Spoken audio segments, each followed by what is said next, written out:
बिहार में महागठबंधन राजद के 22 कैंडिडेट, उसमें मुस्लिम की संख्या 17%, सिर्फ मात्र 2 सीट मिलना, इसको लेकर क्या कहिएगा? पोलराइजेशन के कारण जो है महागठबंधन समझ रही है कि अगर जो है मुस्लिम की संख्या अगर हम ज्यादा उतारते हैं तो सीधे हिंदू मुस्लिम जहाँ तक बात हो रही है, जब जैसे पूरे बिहार में हो रहा है, जैसे बिहार में बता दे रहे हैं कि जो जहाँ पर नीतीश कुमार का प्रत्याशी, जदयू का प्रत्याशी है, वहाँ पासवान नाराज चल रहे हैं, और जहाँ पासवान के प्रत्याशी है वहाँ कुर्मी नाराज चल रहे हैं। शंभू सिंह बन जाएंगे वैशाली में।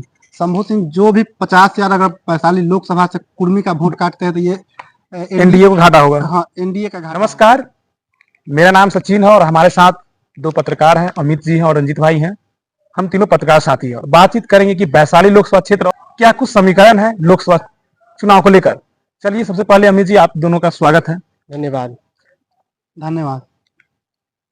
सबसे पहले हम बात करते हैं कि वैशाली को लेकर। देखिए, वैशाली में एक तरफ एनडीए के प्रत्याशी बीना देवी हैं, वहीं महागठबंधन के प्रत्याशी मुन्ना शुक्ला है। क्या कुछ समीकरण है वैशाली का? देखिए, वैशाली में जो इस बार का चुनाव है बहुत दिलचस्प है। पहले इस सीट पर राजपूत बनाम राजपूत की लड़ाई होती रही है, लेकिन अब 3 दशक के लंबे इंतजार के बाद राजपूत बनाम भूमिहार के बीच सीधी फाइट है, बाइपोलर इलेक्शन है। मुन्ना शुक्ला को आरजेडी ने उतारा है। आरजेडी ने यहाँ से हमेशा से राजपूत को उम्मीदवार बनाती रही। रघुवंश बाबू वहां से उनके 5 बार चुनाव जीत के गए, लेकिन इस बार आरजेडी ने मुन्ना शुक्ला को उतारा है। बीना देवी लोजपा से लड़ रही है। लोजपा का कैडर नाराज है। अपने संगठन मंत्री रविंदर सिंह का बयान सुना होगा, लोजपा से जो बेहद नाराज है चिराग पासवान से। इस बार का चुनाव दिलचस्प है। आरजेडी जो है वो भूमिहार, यादव, मुस्लिम और मल्ला यानी BMY और M समीकरण के साथ चुनाव में जा रही है। उसे लगता है ये समीकरण हमारी जीत का आधार बनेगा और मोदी के कैंडिडेट को लगता है कि राजपूत बड़ी संख्या में वोट देंगे, ओबीसी वोटर बड़ी संख्या में वोट देंगे। लेकिन सबसे बड़ा सवाल है कि वैशाली में जैसे ही बीना देवी का टिकट मिला, उसके बाद भूमिहार समाज नाराज हो गया एनडीए से, यानी वैशाली को लेकर। नाराजगी इसलिए है क्योंकि भूमिहार एनडीए के कोर वोटर हैं, लेकिन इस बार भूमिहारों को लगता है कि 3.5 दशक के बाद हमारे समाज का कोई प्रतिनिधि लोकसभा में पहुंचेगा और बीना देवी से फील्ड में नाराजगी भी है। इसका फायदा मुन्ना शुक्ला उठा सकते हैं, लेकिन वैशाली में आज भी कांटे का टक्कर है। कांटे का टक्कर इस बार देखने को मिलेगा। हाँ, देखने को मिलेगा। रंजीत भाई, क्या लगता है कि वैशाली में कितना चुनौती है? एक तरफ आपके मुन्ना शुक्ला है महागठबंधन के प्रत्याशी, वहीं एनडीए के प्रत्याशी बीना देवी है। देखिए, मुन्ना शुक्ला जो है बहुत आगे चले जा चुके हैं। समीकरण की बात अभी अमित जी बता रहे थे। तो मुन्ना शुक्ला के पक्ष में अभी भूमिहार, यादव, मल्लाह, रविदास, उसके अलावा हर जाति में जैसे वोट है उनका जो है। उसके बाद आ जाइए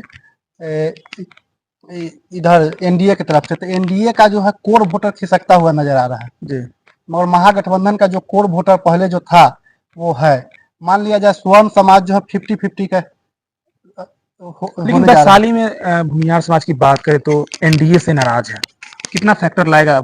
इसका बेनिफिट होगा महागठबंधन? जैसे मान लिया जाए पिछले चुनाव में बीना देवी को 5 लाख कुछ वोट मिला था और रघुवंश बाबू को 3 लाख कुछ वोट मिला था। तो अगर जो है भूमिहार समाज 50-50 भी होता है, अगर 50,000 या 1 लाख भी वोट अगर जो है मुन्ना शुक्ला को पड़ जाता है, तो 1 लाख समझ जाइए 5 लाख से इधर आ जाएगा 4 लाख और जो है इधर हो जाएगा 4 लाख। उसके बाद बता दे रहे हैं कि अभी जो है बहुजन समाज पार्टी से बीएसपी से शंभू सिंह जो नेशनल दस्तक के पत्रकार है वो आए हैं, तो कुर्मी जाति से है। तो अच्छा, उसका भी इम्पैक्ट कुछ पड़ेगा क्या? हाँ, पूरा पड़ने जा रहा है। कुर्मी जो है 90% कुर्मी जो है शंभू सिंह के पक्ष में जा रहा है। कुर्मी और पूरा बिहार में देख रहे हैं कोयरी जो है एनडीए से टूटता हुआ नजर आ रहा है। तो जैसे लग रहा है कि एक तरफा चुनाव मुन्ना शुक्ला के पक्ष में जाते हुए नजर आ रहा है। लेकिन दिलचस्प होगा कांटे के टक्कर, क्योंकि जातीय समीकरण को देखते हुए वैशाली में लाया गया है। समीकरण के साथ साथ एक बात और है, यहाँ पर वोट मोदी के चेहरे पर पड़ रहा है। 5 योजनाएं जो इम्पैक्ट डाल, एक मोदी फैक्टर, लोग मोदी फैक्टर पर एक वोट डालेंगे। दूसरा ये बात है कि मुफ्त अनाज का स्कीम असर डाल रहा है। लेकिन बात है ग्रामीण क्षेत्र में अगर जाते लोगों से बात कीजिए तो महिलाएं उनसे खुश है कि मोदी जी ने बहुत कुछ दिया। लोग कहते हैं कि मोदी जी ने दिया है, ऐसा नहीं होता कि मोदी के नाम पर कोई वोट करे। महिलाएं वोट दिया है, लेकिन एक बात और देखिए, वैशाली में कितने नए वोटर इस बार जुड़े हैं? युवा वोटर्स की बात, फर्स्ट टाइम वोटर। और वे वोट डालने कितना चाहेंगे, और जब वोट काउंट होगा, वोट पोलिंग होगा तो कितना प्रतिशत होता है, पिछली बार से कम होता है या ज्यादा, ये देखना होगा। और दूसरा बात कि अगर कम हुआ तो किनके वाले वोटर नहीं निकले और फर्स्ट टाइम वोटर कितने गए, और विधानसभा बार कैसे आंकड़े आते हैं ये देखना होगा। देखिए, 6 विधानसभा है। मुझे लगता है कि कांटी विधानसभा और मीनापुर की विधानसभा से मुन्ना शुक्ला लीड करते नजर आएंगे और वैशाली और बरुराज क्योंकि में अच्छा परफॉर्मेंस करेंगी। कांटी की बात करें तो कांटी में संख्या में भूमिहार समाज की संख्या भी ज्यादा है। देखिए कांटी में भूमिहार और मुस्लिम और भूमिहार जो है वो पूरी तरह से इंटैक्ट है मुन्ना शुक्ला के साथ, और मीनापुर में मल्लाह यादव और मुसलमान के वोट मुन्ना यादव के जरिए आरजेडी के पास आ रहा है। वैशाली में क्योंकि शहरी सीट है और बरुराज की सीट से एनडीए से बीना देवी। अच्छा, सहनी का फैक्टर की बात करें तो मुकेश सहनी के नाम पर सहनी समाज के वोट करेगा। मुकेश सहनी के साथ वहां पर मल्लाह जुड़ रहे हैं, 1,32,000 मल्लाह और मुकेश सहनी के साथ जुड़ते हुए नजर आ रहे हैं। वैशाली लोकसभा की बात कर रहे हैं तो वैशाली लोकसभा क्षेत्र के अंतर्गत पताही हवाई अड्डा में प्रधानमंत्री जी आए हुए थे। जी जी जी, पिछले दिन बिहार का सबसे बड़ा मुद्दा जो है रोजगार हो चुका है। जी जी, रोजगार पर तो एक शब्द बोले नहीं जी। उसके बाद आ जाइए पताही एयरपोर्ट चालू करने की बात किए थे 2019 में प्रधानमंत्री जी, तो पताही एयरपोर्ट का इस बार आए हैं तो चर्चा भी नहीं की है। इसके लेके भी लोगों में नाराजगी देखने को मिल रहा है, ज्यादा नाराजगी देखने को मिल रहा है और रोजगार पर कुछ बात नहीं कर रहा है। बीना देवी से नाराजगी ज्यादा है। वैशाली में जो है बीना देवी से भी नाराजगी है। उसके बाद रोजगार राज्य का सबसे बड़ा समस्या है, वैशाली में भी रोजगार समस्या है। तो जिस तरह से तेजस्वी का क्रेज बढ़ रहा है रोजगार को लेकर, एक जनता में विश्वास पैदा हो रहा है, 17 साल बनाम 17 महीना का, इसके लेके जो है लोगों में जागरूकता बढ़ रहा है, उसके बाद बढ़ रहा है। उसके बाद जो है क्या कहते हैं महागठबंधन के इसका बेनिफिट जो है वैशाली में मिलता हुआ नजर आ रहा है। एक सवाल है जी, प्रधानमंत्री जी बोल रहे हैं कि अगर इंडिया अलायंस का सरकार बनता है, यानी इंडिया गठबंधन का, जो ओबीसी को जो आरक्षण दिया गया है वो मुस्लिम समुदाय को आरक्षण दे दिया जाएगा, इस पर क्या कहिएगा? देखिए, ये प्रधानमंत्री जी बोल रहे हैं ये सरासर गलत है। सबसे पहली बात है कि इंडिया गठबंधन का जो है कोई भी नेता जो है ऐसा कोई बयान दिया है कि मुस्लिम में बांट दिया जाएगा। अब रह गया कि ओबीसी को आरक्षण को मुस्लिम में बांट दिया जाएगा।